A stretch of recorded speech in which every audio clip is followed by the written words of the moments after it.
Just forget about the countdown. I was just wondering when somebody was going to say something. I mean, I wanted my can opening to be the sound. Oh, I could do it too. Oh yeah, Matt's was good. Yeah. That was a sexy one. Yeah, and it is the first one back. It is literally the first one? Yes, it is. This is so exciting. So what is it? Beef dipped. From Beef dipped. Yep, look at the nice little Cyclops beef can art. Okay, sweet. From Hop Butcher of the World. For the World, excuse me. Awesome. Which, if you are uneducated rubes out there, that is a reference to the Carl Sandburg poem Chicago, where he says hog butchers for the world. But this is Hop Butchers for the World, a Chicago-based brewery that excels in everything hoppy. And they are phenomenal, and they're one of my favorites. I believe, I'm going to look it up, but I think that this Carl Sandburg is the same Carl Sandburg who also compiled a book in the 1920s, I think. I mean, he was a hobo, so... Was he? He compiled a book in the 20s, I'm double-checking, called The American Song Bag, which is a collection of a bunch of American folk music. Yeah, he did. Yep, 1927 anthology. And it was highly influential in American folk music and the eventual folk revival of the 50s and 60s. So I had no idea about the poem and the hog butcher of the world. So I know him as a poet. I didn't realize he was a traveling songsman. Folk music anthologizer. Yeah. I know Chicago, and then he's got a poem called Fog, which something about the fog rolling in on little cat feet. That's like the main famous line. Not that our listeners are here for poetry content, but Hey, we keep it fresh. We mix it up. Yep. Right. Kyle, what do you got? That was a good pour. That was a good pour, Matt. I could hear it. So, good. You get some ASMR in there for everyone. Yeah. Exactly. Not Ethan's disgusting eating. Mm-hmm. Hey, some people like the mukbang. I mean, I do have my bag of hot fries here as a snack, and they are very crunchy. Oh, For those who don't know, Ethan has been a hot fries fanatic since we were all 5, 6. Yeah, pretty much. But I mean, now I'm not saying this is a bad taste, but they taste like cheese-covered artificial couch foam. And but they're a little spicy though. That's a little spice. Hot fries, cheddar fries would be the. Yeah, and I'm not saying it right because you open that bag and you can't stop. Yeah. Oh no, I know. That's the thing. So as I was talking about with my partner, right? They are the most UPF of UPFs, right? Because in food and health nowadays, right? The big bugaboo is UPFs, right? Ultra processed foods, and hot fries are about as UPF-y as you can get. But I fucking love them, and it's exactly like you say. I mean, I start eating and I just can't stop, and especially when I used to partake in certain herbs at the end of the night. My God, I could just put away so many hot fries. Now, you said used to there. Right. It has been. I have been slowing down. It has only been occasionally recently. Okay. So I had to check. Also, Andy Caps makes barbecue fries and they make hot onion rings. Oh man, I'm curious. Yeah, I've never seen them before in the store. I pretty much only ever seen hot and cheddar. Yeah. What the heck are ranch fries? Yeah. So there you go. Andy Cap apparently a little bit more versatile than we thought. Yeah. Mm-hmm. Yeah. I was hoping they were like a small Northeast brand or something, although you're out in Colorado. But I've never seen him in any place other than Syracuse. But they're owned by ConAgra, so never mind. Oh, okay. And ConAgra is like one of those huge conglomerates, isn't it? Conglomerates, yeah. Yeah. That's okay, though. Mm-hmm. Yeah, they make, Ready Whip, Hunt's Ketchup, Rotel tomatoes, Vlasic pickles. Yeah, they make everything. Oh, wow. Okay. David sunflower seeds. Healthy choice. Oh, yeah, I love those. Oh, yeah. Hell yeah. So, man. I'm not going to. Just 2 hours of content of Matt listing. Yeah, I was going to say, I actually think we should focus tonight on poetry and on the products that ConAgra produces. I think those should be the two things for tonight. That fucks. That's good. No, that hits. It's going to get a 5 rating on No. This will get a 4.25. You still okay? So your palate is still good and still picky, sharp. Yeah. I mean, so it's one of those. I have to give it like it's very well done. It's not my favorite hop, so it's a Simcoe 100% Simcoe beer. Mm-hmm. Not my favorite, but on its merits as a Simcoe beer, it's very good. So I can't penalize it for that. I saved beer number 2 from Hop Butcher for the World is Citra Mosaic. Oh hell yeah! That should be a killer. Mm-hmm. Nice. So nice. Colin, what are you drinking? I'm repping Trophy. All right, excellent. Because I'm drinking Trophy. We were just in Raleigh last week. We had some family travel in. This is called Canadian Hustle. It's a New England IPA, so not really my favorite type of IPA, but I looked at Untappd before I bought it, and it had really high rankings. So Idaho 7 Lupomax, Okay. Citra Spectrum, and Eldorado Terpenes. I don't even know. Okay, yeah. So a couple different ways, right? Like basically everyone's got their different method of extracting hop flavor now, whether it's cryo hops or like what's the other half does the high density, high charge or whatever the fuck it was, HDHC or whatever. Yeah, that's a process that other half developed, but the hop growers also are saying like, well, we can, we freeze dry this under a carbon dioxide environment and get all the hop oils, and that's cryo hop or whatever like that. Or, I mean, and then you have even like crazier bullshit that's even awesome. I shouldn't say bullshit. There's like an Australian wine company came up with the Phantasm product, which is an extract from spent green grape skins that, when added to beers, supercharges hop flavor, and it's amazing. So you get that kind of crazy shit all over the place. At least there's still innovation happening and people trying to give you better and better products. So right, Lupomax. Yeah, and Lupomax. I went to I had to drop Brother Dan off to pick up his car, somewhere in Raleigh, and the Raleigh Wegmans was right by there. Usually I go to the Wake Forest Wegmans because that's right down the street from my parents' house. And this Wegmans had a whole wall of Trophy beer. And just coincidentally at the same time, the beer guy, whatever his official title is, beermonger was there. Yeah. Beermonger. And the only other way he could have been any cooler was if he gave me free beer. But he was just really cool, answered all my questions. I was looking for a sour for Toddy. I told her this. They only had actually, Matt, you would probably like it. It was like a Pop-Tart, like very sweet type thing. You've sent them to me before, but it depends. like those type, but she doesn't like those. So, but he was just so cool, like down to earth, and I was like, come on, bring one to Charlotte. Like we've got all the Asheville breweries popping up in Charlotte now. I'm like, let's get Trophy. That would be great. I got to be careful because I want to send you guys a sour that I think you're going to like, because if I sent you guys sours that I would send Ethan and Yulia, I think you guys would like send it back. You just put the cork back in and send it back to me, because some of them taste like shoes, but like in a delicious soury beer way. So, yeah, right. Ethan, I need to ask you what you're drinking first. But while we're talking about Wegmans and while they're talking about other half, did you see they just opened a Wegmans in Astoria, New York, and in Manhattan? Wow. And other half brewed a collaboration Wegmans exclusive. Oh, IPA. I did see that. I saw that. I saw they did that. Yeah. Not Astoria. Sorry, not Astoria.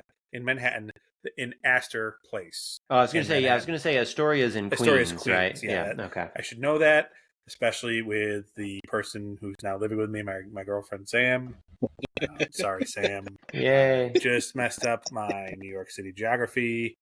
And I messed up Astoria, which is one I definitely should know, because we've been there a zillion times, and it's one of our favorite bagel shops is, and yada yada yada.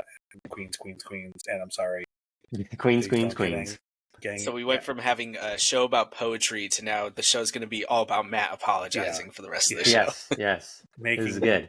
Dumb mistakes. It must be. I think it's because even though I'm only a quarter of the way through the beer, I must already be drunk, because this isn't even that strong. So, but Okay, so Ethan, what are you drinking? So I'm excited. I've been trying lots of different Colorado breweries, trying to try all of the the best ones. Obviously, Matt always helps to decipher which ones are There's a which. kitty.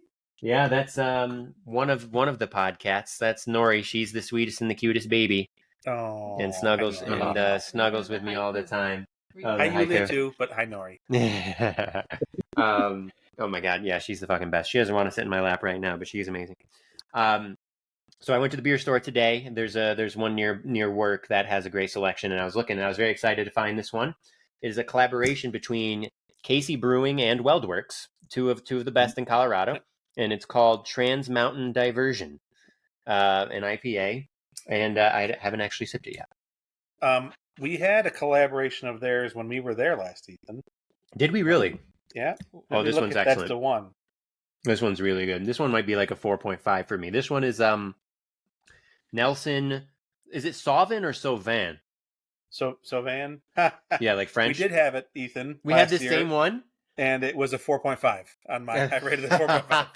That's hilarious. Okay, that's really funny. I don't think I had rated it because I looked it up today and I didn't see that. Well, good. That's really even funny. better. Then that means you're getting an awesome beer now. Yeah. Oh, that's really funny. Yeah, it's delicious. So, I'm glad I got it. Yeah. So I don't know how to pronounce Sauvin or Sauvin. So I just say Nelson. Just say Nelson. Is Nelson? Well, because it says Nelson Sauvin. Oh, because it's the same. I was thinking it was two different hops. Yeah, Nelson and Nelson Sauvin is one. Okay. I believe, and don't quote me on this, I could be completely wrong. I think that's the main hop that Treehouse uses when they make Julius. You can get really nice orange flavors out of it. But I could also be completely wrong because Treehouse is usually pretty cagey with their recipe. They used to be. Right. As they brew more and more, they got to tell you the variety now. Because I mean, Treehouse could brew the same thing 8 days in a row and put it in 8 different cans, and people would go nuts. Exactly, because it would be delicious. So I'd be going nuts. So. Yeah. What was I going to say? Oh, speaking of like the types of sours and stuff. So Casey, I believe, is most famous for like its sours and wild ales and stuff, right? And I actually had one. So there's a bar in town that has like great selections on tap and cans and bottles too. And I had one by Casey a couple of weeks ago called Velvet. And I don't know how popular that one is, or Matt, if you had it. Oh yeah, it was delicious. But like talking about like the lip smacking sour, like this was one of those. But it was like that's what I'm into nowadays as far as sours go, right? Like for me, that's delicious right now, but not for everybody. I mean, pretty much everything they do is going to be good. Look, and always look. They usually will have like a supplemental tiny little label on the side of the bottle. It'll tell you when it was actually fermented and what the fruits are. Oh, interesting. They can change up depending on the batch. They also, if you ever see one called Jammy, get it. Okay. It's like a berry one that they do with in collaboration with Side Project out of St. Louis. It's also another premier sour distiller or sour brewery that's really, really good. But okay. Casey's pretty unique because and I might have said this in the podcast before, so sorry, listeners. But they're called Casey Brewing and Blending because they used to not brew anything. They started by just buying wort, brewed beer, and fermenting it and aging it themselves. So they would ferment it with they'd have another brewery brew it for them. They'd put it in a tank. They'd bring it up. They'd ferment it with the wild strains they wanted, and then oak age it or steel age it, and then bottle it up. So, really, really, really unique. Really, kind of there's a lot of people who do it now, or a lot more breweries who do it now. There's one in Philadelphia that's like right around the corner from from Human Robot, who they'll just like wheel the tank of wort down the street and then inoculate it and age it at their own place. But pretty unique, and they got a good reputation for making awesome beer. Yeah, so. And this Velvet one, I looked it up and I just refreshed myself. Apricots. It was made with like a fuck ton of apricots. Yep. Yeah. Mm-hmm. They do a couple peach beers that are phenomenal as well, if you ever see them. So. Colorado peaches are. I don't know if I talked about this on the pod yet since I moved here. Just obviously, hasn't even been 3 months yet. Colorado is like really proud of its peaches. I don't know if it's like if there's a long history or if it's more of a recent thing, But like, especially this summer when we first got here, specifically Palisade peaches, because I think, they're grown in Palisade, Colorado. But Coloradans are like real into their peaches. So I wouldn't be surprised at all if Casey is using some of those when it does it. But who knew, right? Like, obviously we all know like Georgia's famous for peaches or whatever, but Colorado at least is very proud of theirs, even if it's not super famous yet, which I thought was interesting. So anyway, so what else is on the docket tonight? Well, I've got a few things, but if you guys got things that you want to talk about first, go ahead. I've started a folder that I'm just putting stuff in. Oh, you still got that going? Yeah. So the last time was extra base hits in the folder. This time, I swear this is not the Needle Collins Neely Hour, but that just one was just a neat article that I read. Some famous musicians decide that they want to become billionaires, and congrats, Tay-Tay, when they sell their back catalog for gazillions and gazillions of dollars. But some are very charitable. And I wanted to call out the Rolling Stones here. Look at that. They don't need to sell their catalog for $500 million. Mick wants to donate it to charity. What the heck? Isn't that pretty sweet? We can't see anything. It hasn't loaded up yet. It's got the three dots. It hasn't loaded yet. Okay, well, the headline is Mick Jagger suggests Rolling Stones back catalog given to charity. That's pretty fucking cool, Mick Jagger. Holy shit. So he's hinted at the idea that they leave it to charity instead of their children, because he said his children don't need it. Wow. Well, of course not. Yeah. I mean, well, I'm sad that that's there not loading. There it is. Yeah. It just showed up right when you closed out. That's amazing, though. I mean, I'm hoping, because so Bruce and Paul both sold theirs, right, for like 200, 300 million, something like that, I want to say. Bruce was 5. No, Bruce was 200, I think, yeah. No, I think Bruce was like 5 and Paul was like 750 or something. I thought Paul was 200 million and Bruce was 300 million. Those were the numbers in my head. Yeah, anyway, maybe. Doesn't matter. We're talking about obscene numbers. I'm hoping that they will donate, that shit to charity, because what do they need with $200 million, right?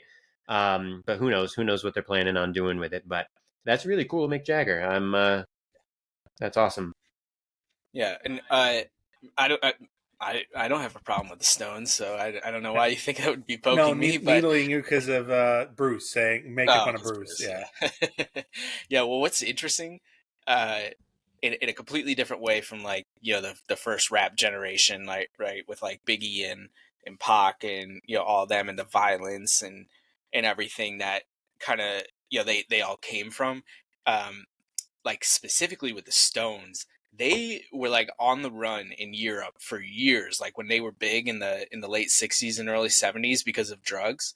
Like they're what you see that headline, you're like, oh, Mick Jagger, he's such a good guy, and I'm sure he is, right? Everybody's got good genes in them or whatever, but it's like, these people got away with whatever they got away with during a time when you could do things like that probably a little bit easier. And it's like, how A, they did that, B, they're still alive, like still performing, and everything.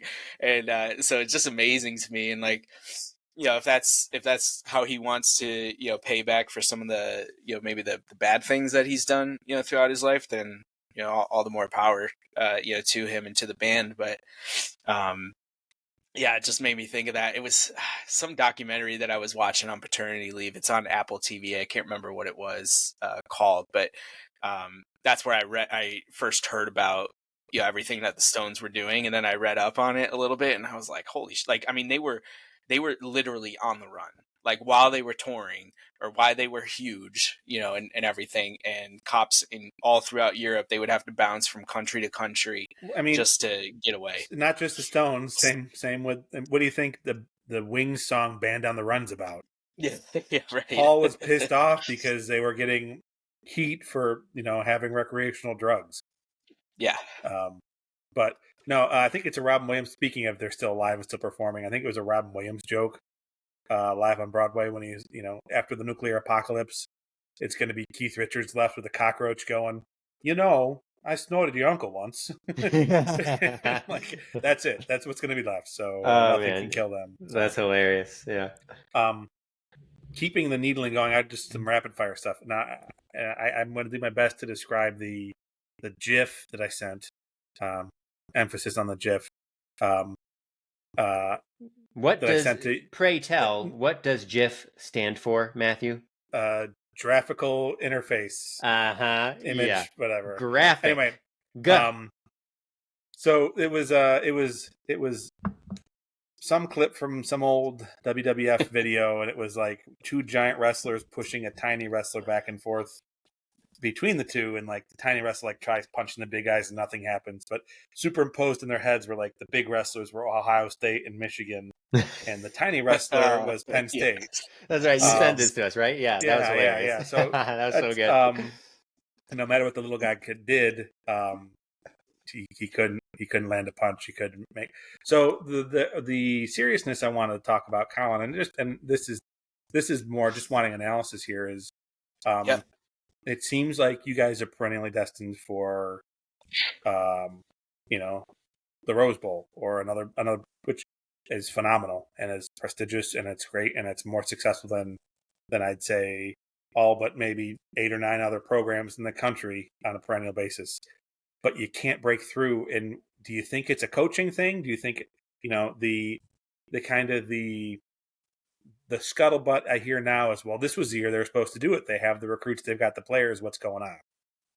You could go off and say it's a sign stealing thing. I don't know. I want to hear what you say. Well, that game's still coming up.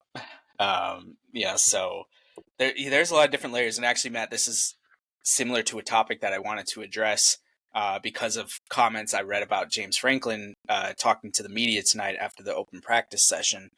And I just wanted to talk about it in a little bit of a different context, but I was going to use Penn State as an example, but we can circle back to that if we have time. To answer your question, some of it's coaching, sure. They just brought in a new wide receiver coach this year, and the wide receiver room, if anything, has taken a step back. Unfortunately, they don't get separation. They're not consistent enough in everything. But overall, they're as deep as they've ever been. And that's the thing. Like, just because they're as deep as they've ever been doesn't mean they're as deep as Ohio State or as Michigan. This is year one of being super deep. And having the former number one recruit in the country as your quarterback, and everything. Fast forward 10 years, if we keep stacking classes like that and keep having that depth, then, I think you're looking at a potential juggernaut. I'm not going to, jump ahead and say that, but, I think that's an important context piece to keep in mind. And then, the other thing, the perennial, I don't know. We're never going to know this because next year everything changes. Yeah, well, it's a good, just to jump in. The the transfer portal system and NIL landscape now makes rosters from year to year. They can turn over so much. You could get lucky and land the right combination of transfers and JUCO guys with a strong recruiting class, and boom, you've got a team that's going to be head and shoulders above anyone else. It just seems that like fucking Alabama, Georgia does that on a yearly basis. But you have your blue bloods. Even Michigan and Ohio State. They're probably those 4 programs right there who do it consistently year after year. But you look at like LSU. That's a really good comp for what you just talked about, Matt. Like, they took advantage of that portal. They had an historically great, amazing 2019 season. They have been a shell of that ever since. They got Burrow for 1 year, and him with a couple other guys who went in the first or second round, and you win the national championship. Yeah. So you can catch lightning in a bottle.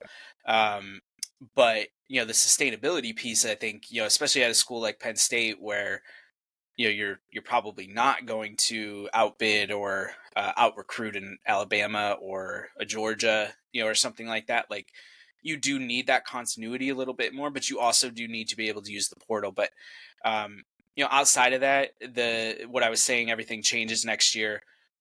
So not only does the playoff expand to 12 teams, That's right. Shit. and if you look at historical rankings, from 2016 when Penn State really got back onto the map, they would have made the 12 team playoff like every season but 2020 and 2021, or 2018, I think maybe the only other one.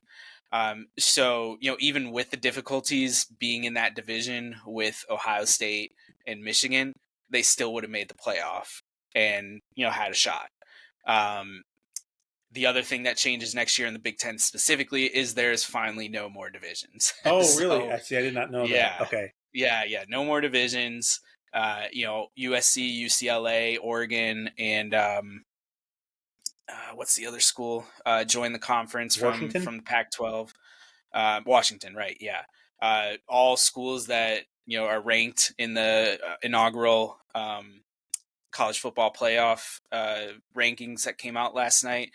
Washington, I think, is up the highest at number 5, just outside the top 4.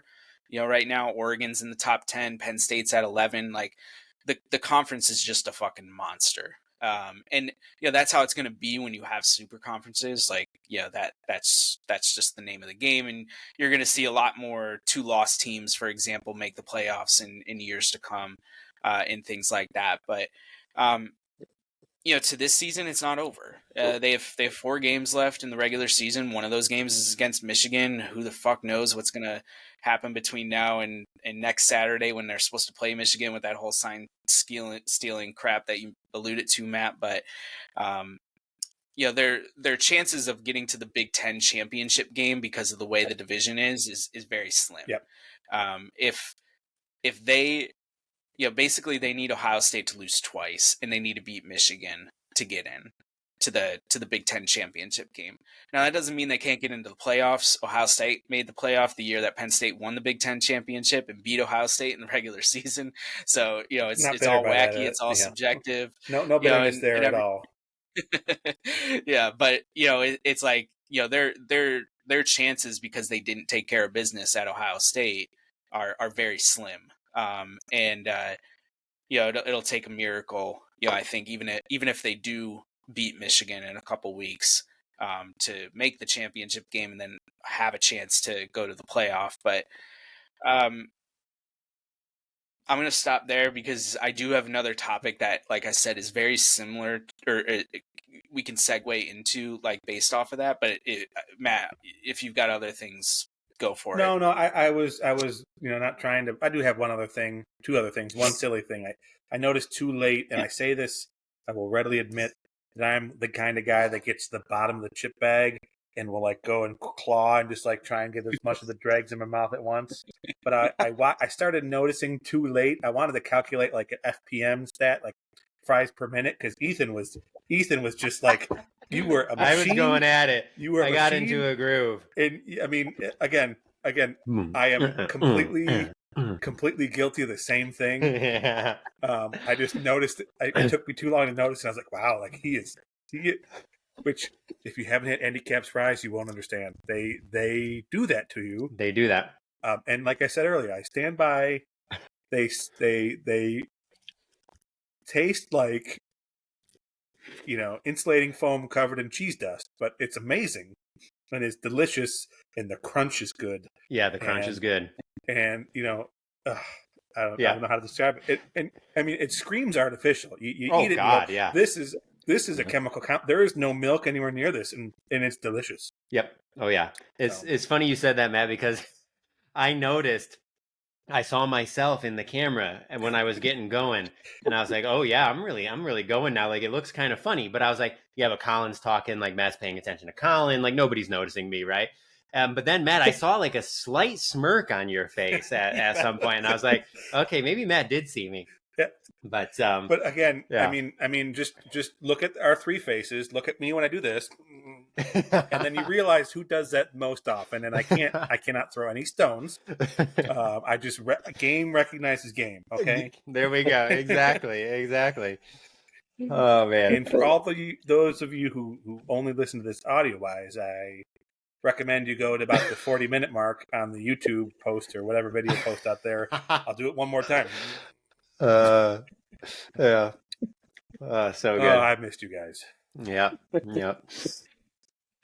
Fucking love it. So the last thing, just to break up Colin's Penn State, and again, wasn't beaten up, but I wanted to just we talked about it in a text chain earlier, but just disappointment in an MLB team and kind of the way they handled their front office, because Oh yeah.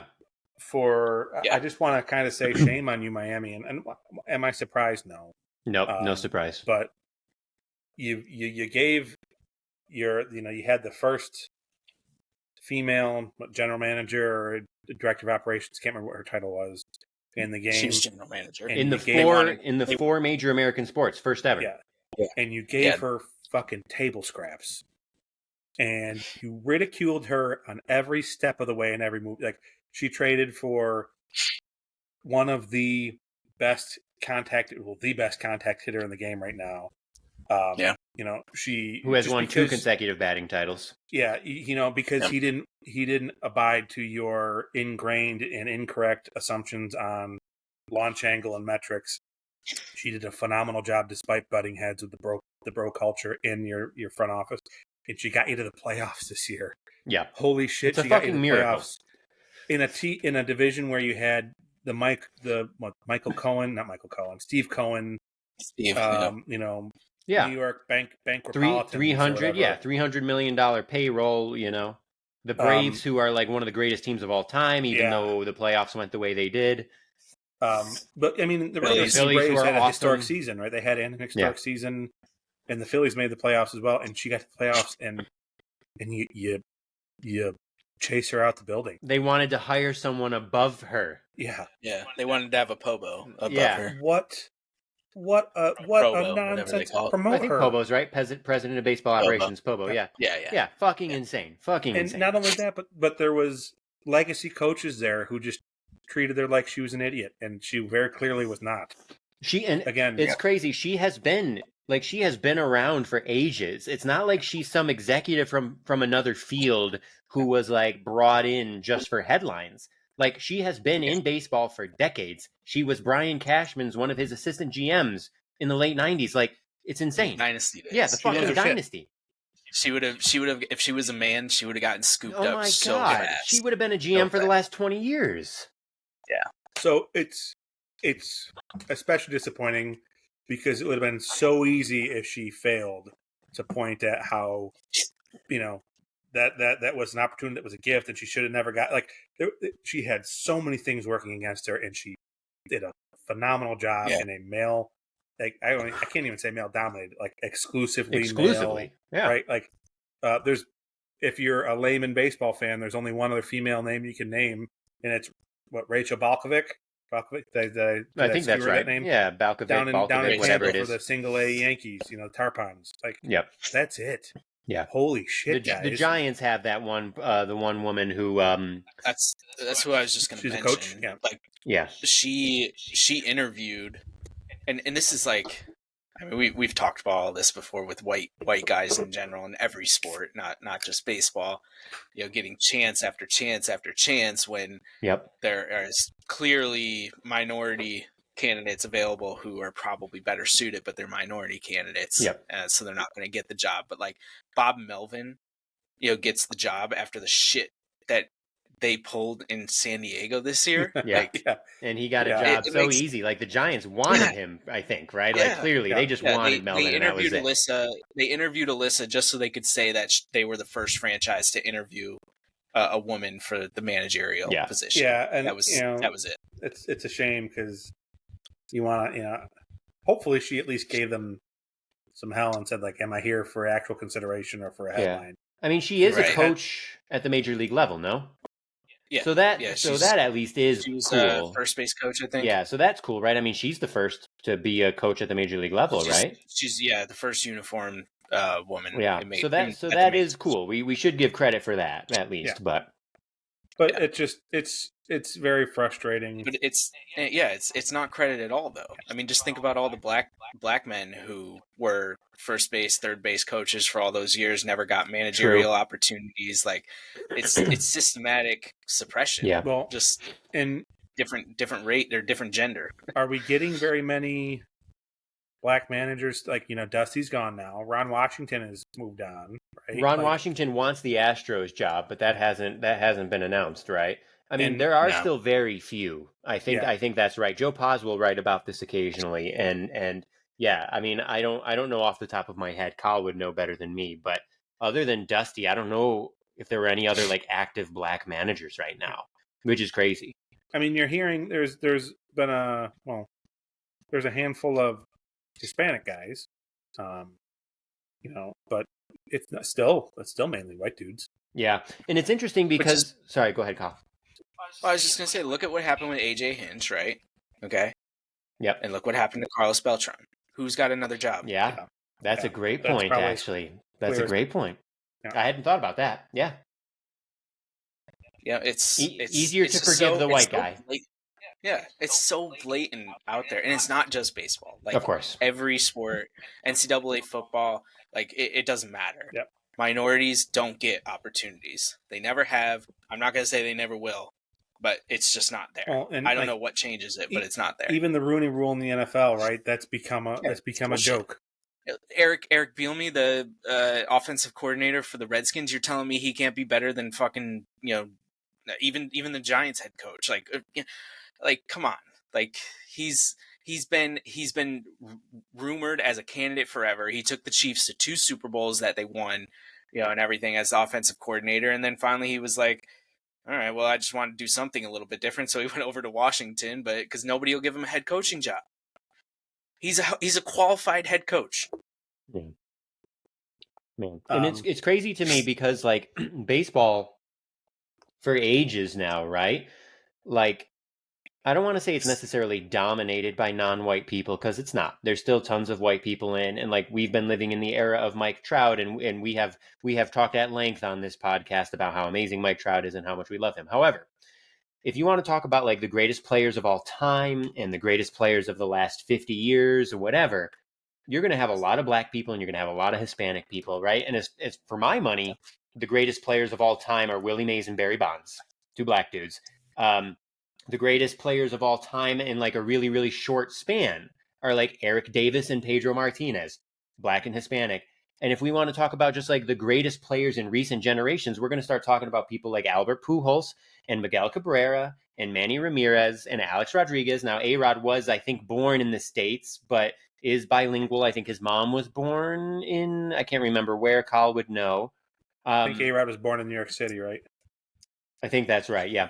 But point being that the sport has been like kind of, so I've been telling my partner about baseball. I've been teaching her a little bit, right? And Matt, tell us about that beer in a minute. I've been teaching her about baseball, right? And she was under the impression, and I think a lot of people who are not baseball fans or who are just like very casual or only like sort of peripherally aware of baseball, I think a lot of people I thought there wasn't casual baseball fans. I thought baseball was dying. Yeah, right, exactly. But she was under the impression that it's just a white guy's game. That's it. Like only white people. And I was like, no, like Hispanic people have been dominating baseball like our whole fucking lifetimes, basically, the 3 of us. And I was like trying to tell her, I'm like the Dominican Republic on its own is an incredible story. And I think we have talked about this on the pod. It's this random island nation of 11, right? I think I've talked about these numbers specifically. 11 million people, same population as the state of Ohio. And they have produced an insane number of amazing baseball players over the last 30, 40 years. So when you think about all of this, it's like, it's kind of crazy. There are 30 baseball teams. Like you would think that the managers, that there would be at least half that would be like black and Hispanic. And that's just not even close. The tough part now is, right, the portion of black players in the majors is shrinking. Like, yeah, it's true. Black players is down. Black players is down. Hispanic, I think, has been going up and up. But there's a focus there, though, and I think it's actually called the Henry Aaron Academy. But there is a focus now to convince young black athletes that baseball is a viable path as well. Yeah, right? You see so much emphasis on football, like Tim Anderson, and I want to say maybe Kutch. Like, there's a few of these guys who have also kind of made it a bit of a mission. CC, which is really cool. Yeah. But still, right? Managers now are players that were active in the 80s and 90s and aughts, right? There should be more people out there. Yeah. Mm-hmm. Yep. Yeah, and I mean, it's always been true that the best players aren't necessarily the best Of coaches. course. But point being right. that like there are a lot of amazing people who are not white, and Yeah, I mean, all you have to do is the AJ Hinch, Carlos. yeah, that's a Beltran. perfect example. I really like that. Yep. Yeah, and that doesn't even address Kim and Alyssa and Yeah. and talking about the front offices. I mean, that was a huge reason why Reggie Jackson is with the Astros. Is he just felt his voice wasn't being heard by Hal and the rest of the Yankees. I don't think he blatantly said that they were being racist toward him, but he was like, well, I'm going to go somewhere where they want to listen to me, and he may be just an old old guy who doesn't really know a lot at this point anyway. But yeah, we told the Griffey Goose story though, Gossage didn't stick we? around. Yeah, Goose Gossage. And we talked about Griffey, right? We talked about that thing. Mm-hmm. Yeah. So Mm-hmm. I mean, the Reggie with Houston thing, I mean, if it's the racial thing, that is understandable and makes sense. Houston is weird, though, because, like, they did kind of push out their GM after winning a World Series, and from what I have read, it's classic current baseball, right? The jocks and the nerds fighting, and the jocks won in Houston. And Reggie, I love Reggie, but I suspect that as a baseball philosopher, he probably thinks a lot of things that I would vehemently disagree with, that he is probably very old school, and sure, there are certain things from that you can take, right? But I think there are issues with that. But if he felt like he wasn't being heard in New York, and if he felt that it was related to race stuff, I mean, we do know that the Yankees don't have the best reputation as far as that goes. So that would be understandable. Yeah. So one last stat that I looked up. So I think just what we're talking about, how well a job that what's her name? Kim did in Miami. I think they had 7 players with an OPS plus above 100, meaning they were better than average. How many did the Yankees have this year? They had 4, and 2 of them were Greg Allen and I was going to say Jason Dominguez. How many did we have who played more than 130 games? Yeah. So Judge and Cole, right? Judge and Glaber. No, OPS plus. So OPS plus. Judge and Glaber, and Glaber barely. Judge and Glaber. I think that's it. Yeah. So so the Marlins had 7. Yeah, Marlins had 7, and they were regular players, yeah. Including Jake Berger, who got traded there halfway through the season. But again, a smart trade. Really good move. Smart trade. Really good move. Yeah, his numbers with the Marlins were great. And then they had a great promo night with burgers with him. So anyway, that was what I looked up a couple weeks ago, and I saved that article and sent it to you guys. Fuck. So Colin, you had a topic. Ethan, I'm excluding you because I'm sorry. Do you have a topic too? I do have a topic, but we can get to it later or next time.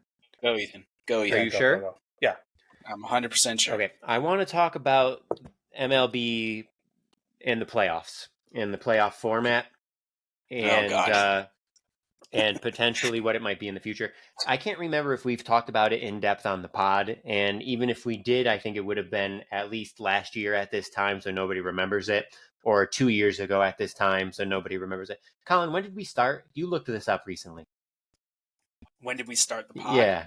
Do you remember? It's been July 21. 21. Okay, yeah. So over 2 years. Jesus Christ. So okay. I just want to know. I want to know what you guys think about it. So obviously it's relevant to the World Series, which is currently happening. Game 5 is currently happening as we record this. The Diamondbacks and the Rangers, which is going to be the lowest rated World Series of all time. Not that television ratings are the be all end all, but as I said in our text thread to you guys. Anybody who bet on a Diamondbacks Rangers World Series at the beginning of this year is obscenely rich at this point. Not only because they were both like horrible teams 2 years ago, but even if you expected them to be like good this year, you just wouldn't have picked either of them to be in the World Series, let alone both of them. Now, a large part of that has to do with the current baseball playoff format.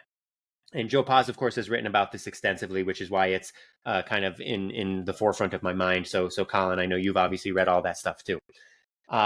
So point being that nowadays baseball playoffs are a lot more wild. It's a lot more like March Madness. You have, and you guys correct me because I'll probably get some information wrong, but you have 6 teams from each league getting into the playoffs right now, right? 12 teams out of 30, which is a lot. Yep. You have 3 wild cards doing these best of 3 series. You have the Marlins and the Diamondbacks, who are in the World Series, both making the playoffs with only 84 wins, only 6 games above 500. And basically what ends up happening is, or what has ended up happening a lot, it seems like in the recent years, is if a team gets hot at the right time, even if they weren't very good in the regular season, the Diamondbacks were outscored this season. Like, that's insane. They were outscored this season and they won the pennant because they happened to be playing well at the right time, right? So the overall question, the overall point is, like, do we like this format? Do we like the chaos where you can have a team like the Diamondbacks make the World Series? Or do we want it to be more like it was in the older days where maybe there's fewer teams, but they were the teams who kind of proved their abilities over the course of the whole year? The regular season matters more in those cases, whatever. I honestly don't know where I fall on this, right? Like, as a diehard baseball fan, it is kind of fun to see some of the crazy stuff happen, but a Diamondbacks Rangers World Series is not exciting at large, right? Like, for us, there's kind of a novelty to it. But for people who are not fucking diehards, that's kind of like, ugh, like who gives a shit about that, right? And so I'm very curious for your thoughts, right? So for me, I'm still kind of in the process. It kind of bums me out um, that these teams who win so much can get crushed in the first round. However, that is kind of their fault, right? Like, anybody can lose a 5-game series or a 3-game series, even if they were really good, right? Like, you can lose to a bad team 2 out of 3. That just happens. That's baseball, and I do understand that. But there still seems something like, I don't know, something. I don't want to say distasteful. That's too strong. But there's just something about the current playoff format that feels a little off to me. I don't know what I think the best situation would be, right? What the solution is. But we haven't talked about it in a while, and so I'm super curious to hear where you guys are at on this. So I thought I had something to kind of knock it out of the park and like have a really good comparison. I did a quick search and I'm wrong, but because the way you describe it about a team getting hot at the right time, right? I was thinking, oh man, this is like if a goalie gets hot in the Stanley Cup playoffs, and what happens. Because I remember the case of the LA Kings winning the Stanley Cup in 2012, and they were the 8th seed, right? They were the lowest seed, and they won. Oh wow! And I don't know enough about hockey to say if that was certainly because of the goalie or because of a lot of things, but I thought, oh, there's got to be other 8 seeds that have won the Stanley Cup, right? No. I did a quick Google search. Then the next closest, there's a couple 5 seeds, right? But that's it. So, so that was okay. So that was a fluke right there. That was the exception. Yeah. So there's a handful of 7 and 8 seeds that have, or wild card teams based on however they do the playoff format, that have made it to the finals. And like the Florida Panthers, right? The Florida Panthers got hot this past year, and made it really, really far in the playoffs. But it's not as, I guess, common as I thought, right? It's not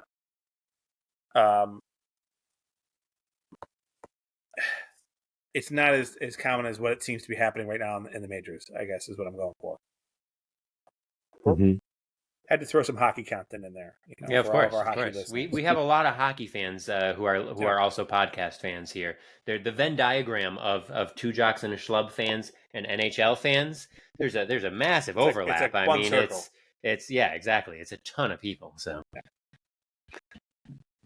what do you think, Colin? Yeah, man.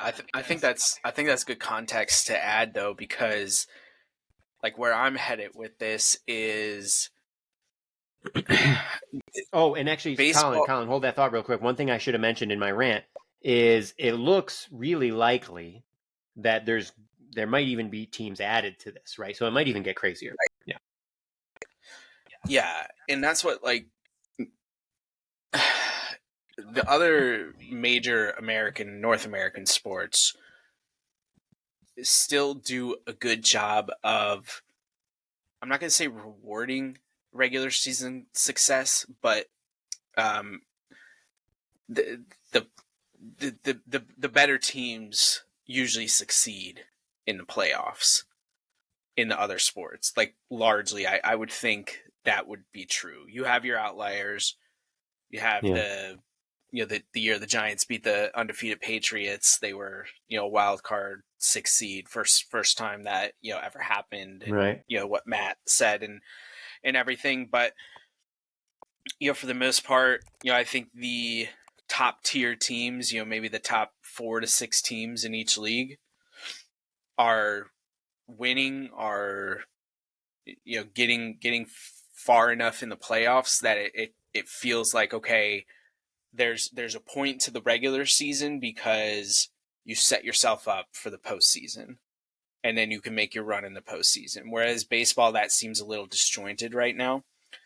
And baseball's always faced this problem. It's a completely different game than all those other games. Like all those other games, you can control the offense a little bit more. And like baseball's biggest problem right now is they can't figure out how to get more offense into the game, and everything. So, there's like a fundamental difference between baseball and all these other sports, where it doesn't, you can't really compare it, but at the same time, it should also make like people who, Theo Epstein, for example, people who are focusing on these type of challenges and issues in the game, it should force them to really think about innovative ways to make the regular season, I don't want to say matter more, and I also don't want to say reward teams who play really well for 162 games, but I do think that there needs to be a little bit more of a connection. I don't want it to go back. I'm not one of those people. I don't want it to go back. It is what it is. That's fine. But I don't want this year after year. And it's a small sample size. Obviously, the Astros last year were buzzsaw and just ran through the playoffs and everything. And so, nobody thought about it. But even last year, there were kind of hints that things were trending in the wrong direction with some of the other results in the league, especially in the National League. The American League kind of went as planned. The Yankees and the Astros made the ALCS, and then the Astros, won the World Series and everything. But yeah, I don't know what the solution is. It's and I think Ethan, did you read today's column? Yeah, from Joe, and I think he ranked it. If you had asked him last year, like, what are the biggest challenges in baseball? That's right. Yeah. And everything. And like today, the biggest challenges remain are how do we get more offense into the game? It's just so many strikeouts and so many yeah, relievers. But it's interesting though, because we're averaging over 10 runs a game in the World Series right now. And yet that's because the Diamondbacks fucking suck. And they got outscored all season. And the Rangers are a high-powered offense. Well, yeah. There's other things too, right? You've got 2 warm weather home teams, right? They're not playing in 32-degree Philadelphia right now. They're playing in that's true. In 80-degree Arizona right now. So that's part of it as well. But I mean, you've got a high-scoring games. What look like to at least be entertaining games if you're a Rangers fan. Still, you're running out of. It's going to be the lowest rated World Series of all time. And the game, by the way, is 0-0 in the bottom of the fourth, just to give an update. I was hoping you would look at that. Yeah, because I hadn't actually checked in a minute. That throws my hypothesis out the window, but So your hypothesis is still fine. It's still fine. Just World Series is a small sample size, though. That's the problem. That's the bigger problem, right? Is World Series is just so small.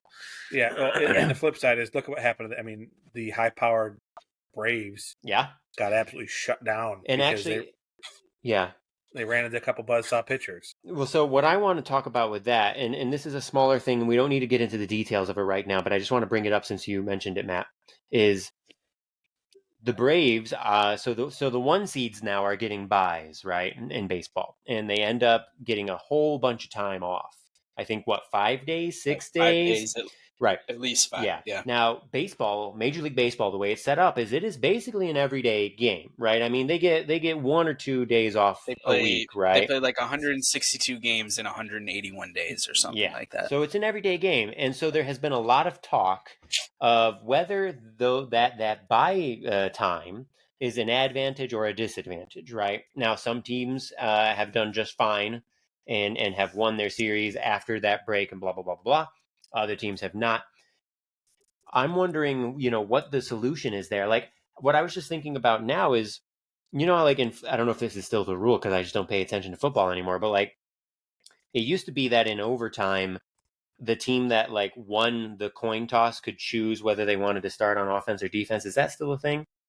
Yeah. Yeah, you can choose So for what not. I wonder is like with these teams, because I want to know what they actually say about it. Like the Braves, if you had given them the choice, would they have wanted to take that much time off, or would they have wanted to keep playing? Because there's arguments on both sides, right? That the 5 days off is really good. You can rest up, and your starters are going to be rested. Everybody's going to be feeling good. If you were sore or aching, whatever, you're gonna have this time to rest. But then there are others that are saying, since late March, these guys have gotten into this rhythm where they play pretty much every day. And baseball is such a game that relies so much on like habits, right? And so for maybe for a lot of these guys, maybe they don't like that, right? Maybe they want to stay with that everyday rhythm that they've been doing for the last 6 months. And I just don't know, right? Like I want to see what everybody says, but I don't know how realistic it is to like give these teams a choice, right? Like the 1 seed, you say, hey, do you want to buy or do you want to like keep playing? But then in that case, you could lose like if you play in the wild card series or whatever, like you could lose. I don't know. There's all sorts of complications, but that sort of bye week piece is kind of a really weird wrinkle that is new, right? Just in the last few years, I think. Yeah. 2. Yeah, just the last 2 years.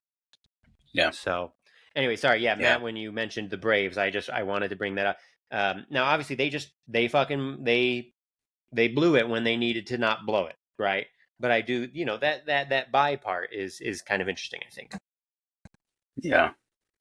Yeah, and we would have to like dig in, to all the other sports. I think the other really concerning thing that's maybe related, maybe not. I think it's again maybe too small of a sample size, but Joe has talked about this extensively, and he talked about it the night I saw him here in Charlotte at the book event.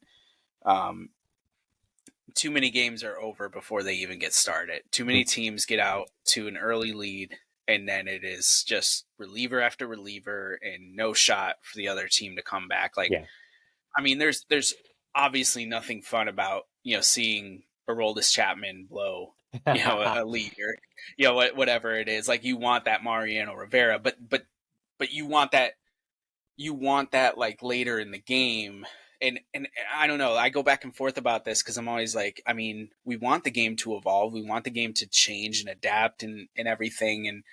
But it just seems like there's no way to get the offense going, once you get these pitchers who are so fucking good. Because it's every reliever now, right? It's not even an exception. It's the rule that like there are on every single team, there are at least 3 or 4 relievers who throw fastballs from like 97 to 100 miles per hour and have like a nasty fucking slider that's like 88 miles an hour and will drop like fucking 12 inches. Like every team has multiple of these guys. That was not the case when we were growing up, right? I don't know what happened in the last 20 years where pitchers all of a sudden are able to do this like in mass.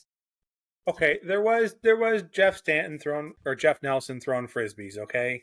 Yeah, there sure. were some frisbees. Some guys, some guys like had nice stuff. He wasn't throwing 100 He wasn't throwing 100 frisbees. Yeah. Fucking when Joel Zumaya, I remember when Joel Zumaya came up with the Tigers in like the mid-aughts, he was throwing high 90s and like 100 and it was like mind-blowing. Yeah, like, oh my God. Yeah. Then even Chappie when he first came up. 107. And so that's even and Chappie when he first came up, we're only talking about like the last 10 years now, right? Yeah. And so when Chappie, but now there are people who are throwing 100 on every team or throwing 99 on every team, and they also have a nasty breaking ball, if not something else. And so when you see a bunch of relievers, they come in for 1 inning, they give it everything they've got. they're throwing these fastballs and these sliders with abandon, and we're just seeing strikeout after strikeout after strikeout. And even somebody like me, as I've talked about on the pod, I love a good pitcher's duel. I love seeing a great pitcher throw. These things, these innings of relievers doing, like, that is not fun to watch for anyone. And that's a real problem. And it was the Royals who kind of really started all this, right? Yeah. And they, you know what? They were smart. Get through 4 innings because the Royals would get they had the 5th inning and the bullpen wins the game. It was 7, 8, and 9. They had who was it? Herrera, Holland, and Davis, I think, were their 3 guys. I can't remember which order, but yeah, I remember Joe Paz writing about it back in the day that the Royals basically shortened the game to a 6-inning game, right? If they were leading after 6 innings, they went to those 3 guys in the next 3 innings, and you were fucking toast. Now, in their case, like, that was smart strategy, and they won, and blah blah blah blah blah. But that has expanded, right? It's not just in the 7th, 8th, and 9th now. We're seeing relievers earlier and earlier. There are more of them who have filthier stuff. And so even with the rule changes this year, like batting average, balls in play, strikeouts, like none of that changed all that much. And so we are still seeing games that have just like a fuck ton of strikeouts. And it's just not that fun to watch. Yeah. And to be fair to the Royals, I mentioned that, they were the one who kind of started this, but, when we were kids, that was the Yankees' strength, right? It was on both sides. They would wait for the underbelly of the bad bullpens and take advantage of the later innings and have all these comeback wins, and everything. But they were able to shorten the game, not just because of Mo, but because they had reliable relievers. Yeah. But when we were growing up, that was a little bit less common, right? To have so many relievers that you could rely on year after year after year, like to have those same, the Mike Stantons, the Jeff Nelsons, the Ramiro Mendoza. To have all those people and then obviously Mo to, end it after 5, 6, 7 years in a row, like that just didn't happen back then. So there were teams who always tried to accomplish that feat, right? Like get your pitcher through 5 or 6 innings, your starting pitcher through 5 or 6, and then let the bullpen do the rest. And the Yankees mastered it during the dynasty and everything, but it was a completely different way of pitching. We're not talking about missiles being thrown, and things like that. And then you would have, the one-offs here and there and everything that, they would have one great season and that team probably won the World Series or got really far, in the playoffs and everything because they had a great bullpen. But the consistency wasn't always there. And I don't think the consistency is necessarily there from a year-to-year basis, even with the flamethrowers and everything. But the fact, Ethan, like you pointed out, that so many people throw so hard, it is already ridiculously hard to hit, even if you're just lobbing it in there 80-mile-an-hour batting practice fastball. Yeah. Like, it's just so hard to hit. And so when you factor that in, that's why it's like, that's really concerning that. And this was like Joe's point in the article, and this is something I do agree with. If you're betting your future on the playoffs, and the playoffs are going to be like this every single year, where not only we have a Texas Ranger versus Arizona Diamondback World Series, but we have all of these games where there are no comebacks, there's no dramatic moments. The biggest one is that Braves game, and that was the NLDS? DS. That was the DS. DS? Yeah. Yeah. So we're talking 2 rounds ago. Yeah. If you're not going to have anything, why are people tuning in? No. If it's just a parade of relievers and strikeouts, no fucking way. All you have to do is watch the first 2 innings. Yep. That's it. Yeah. You don't have to watch the rest of the game. Yeah. It's the complete opposite of like all other sports. Mm-hmm. Where you like, my grandma I wrote this in like one of my columns. She's like, she still to this day will just like watch the last 2 minutes of a basketball game or a football game, because like that's where all the drama is and the action and and everything. Like, none of the other stuff matters, and a lot of times that's accurate. Whereas in baseball, that's just not the case anymore. You don't. Altuve had his moment this postseason. That fucker. Yeah. We already talked about the Braves and Phillies game. The Braves would have gotten fucking swept. Yeah, which is crazy. Is that unbelievable to think about? Now, in that case, like it's weird because like. Again, I think they kind of choked. They kind of blew it, and you can only blame. Yeah, they definitely. Yeah, you can only blame so much on like the 5 days off or whatever. And so there are cool things about that, right? Like I don't want to take anything away from D-backs fans, like they're probably super pumped and it is kind of cool. But then there's also the question of like, should 6 teams from each league even make the playoffs? For me, that seems like too much. I know that we're not going to downsize at this point. I know it's not going to go lower, but like, I just wish we were a little bit more selective with who even makes the playoffs in the first place. But I don't know. Yeah. I mean, you're butting heads with, you were talking about the jocks and the nerds, and what we're talking about here is go all in or sustainability. And baseball has to figure out, like, do they want people tuning in every single year to the playoffs, or is this it? Like, are they gonna be okay with this past season was, the regular season was a success, right? In almost every thing that you can measure, attendance, TV ratings, Everything was up. Yeah. everything was up. And if that's enough, and then they're like, okay, we still get a shit ton of money because of the TV rights that we have in the postseason, we don't care, then that might be it. And baseball fans like us will probably hate that. Yeah. But I mean, that might work for a while, but then what happens when like the current TV contracts are up and then they have to get renegotiated, and then maybe by that point, maybe ratings have gone down and shit. Like these people might be making a lot of money off of the current contracts, but if viewership, if the game stays like this, I mean, yeah, the ratings went up this year, and there were a lot of things that were better with the pitch clock and the speed of the game, blah blah blah. But if we keep getting this heavy reliever, heavy strikeout game, I don't know that that's going to be consistent over the next few years. And I don't know what that's going to mean for the money, So I hope that these people are not relying on that 100%. I hope that they are trying to think ahead a little bit. And it's just, even for diehards, right? Even, whatever, no matter what your philosophy is on baseball, like if you're into new school stuff, old school stuff, if you're a hybrid, whatever, it is not fun to just watch a ton of relievers strike out a ton of people with 100-mile-an-hour fastballs and nasty sliders. It's just not an enjoyable thing, and that needs to be addressed, like in some way. And I think part of it too, what I was thinking about, and then we can leave this for now. But I was thinking about when you were talking, Colin. So I remember there was a broadcast earlier this year, might have even been a Yankees broadcast, I can't remember, or something that I read, talking about how common strikeouts are now, and how it might have been Paul O'Neill talking about it. Like, it's just more accepted now. Like in the 90s, it was like kind of a matter of embarrassment, right? Like you didn't want to strike out. It was like you were ashamed if you struck out. Whereas now it's like, okay, if you strike out, it's fine, as long as you hit 40 homers or whatever. Like if you strike out, it's okay. And I wonder on the pitching side, this came to my mind recently because I think like on Instagram or something, this showed up just the other day. I'm sure you guys have both seen this video. There was a time when Mike Messina, when he was on the Yankees, he was pitching a game late in the game. I think it was the 9th inning. And Joe Torre, he got into a spot, and Joe Torre started to come out of the dugout, was going to take Moose out. And Moose like screamed at Torre to like get the fuck back in the dugout, like he was going to finish the game.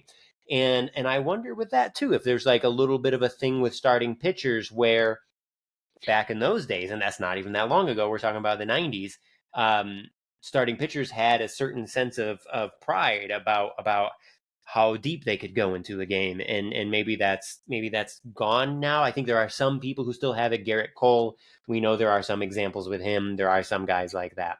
But I wonder if just those attitudes have shifted a lot, and I don't know how we change those attitudes, right? But like that seems to be part of the equation to me too. I don't know.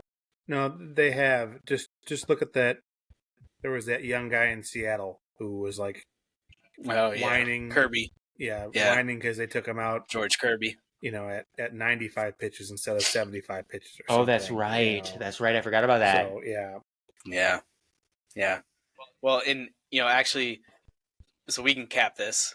But I think this, if we remember the next time, we can get into my topic because it's all related. And I think, again, there's another like kind of subtopic to everything that we're talking about. So I'll just end it with this. James Franklin, in his media scrum tonight, said to the reporters, he's like, I'm not going to apologize for winning. Like they had a very ugly win on Saturday versus Indiana, and people are, in some cases, rightfully so, tearing them apart, especially the local beat, What's Up Podcast, who watch every little thing and break down, whatever. But, what baseball, I think more than any other sport is dealing with right now is, but all sports do this, is like the people who are playing the game and who are coaching the game will do whatever it takes to win, even if that's not in the best interest of the fans. And baseball's taken that to like extremes. The max degree. Oh yeah. Yeah. So, it's like, for whatever reason, the people who run baseball aren't eager enough to push back a little bit, to control, the game a little bit more, like the NFL, for example, or even the NBA in the past. So, I think that's what I wanted to talk about, in terms of winning. Like, what should winning look like? Like, why do we care so much about, the things that went wrong when you do get a victory? Like, 100 years from now, all people are going to see is, the W next to the Indiana game. As they say on Shoresy, they don't care how, they just care how many. Yeah. And that's why I want to talk about it. Yeah, that's why I want to talk about it, because I can see both sides. Like, I definitely can, and I think it would be really interesting to dive a little bit deeper, but we can save that for next time. And that sounds good. Yeah, it's all good stuff. But boys, this was fun. We did another one. Who are we going to shout out before we go? I'm going to shout out Andy Cap. Tune in next time to see if I can break my FPM record. Yeah, we'll have to get a good reading on FPM. And I will shout out every resident of Astoria, New York that I confused with Astor Place. I am very sorry. If you need to send letters complaining, send them to Colin. Fair enough. All right, well, we should be back not next week, 2 weeks, but the week after.